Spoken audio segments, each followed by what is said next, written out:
আমরা এখন নীলগিরি পাহাড়ে চলে আসছি। তো আমি আপনাদেরকে পুরো পাহাড়টা দেখানোর চেষ্টা করব। দেখেন শুধু মেঘ আর মেঘ, পাহাড় তলদেশ, মানে কি বলবো, এক কথায় মানে একটার তলদেশ যে কতটুকু গভীরতা সেটা আসলে আমরা বলতে পারতেছি না। অ্যাকচুয়ালি দেখতে পাচ্ছেন, এই দেখেন এখানে কিন্তু আলো লোকের সমাগম আছে।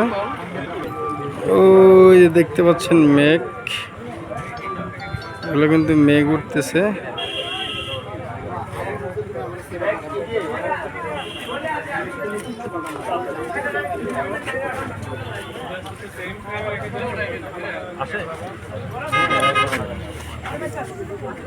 মানুষ তো ছোট ছোট বাড়িঘর নিচে দেখা যাচ্ছে।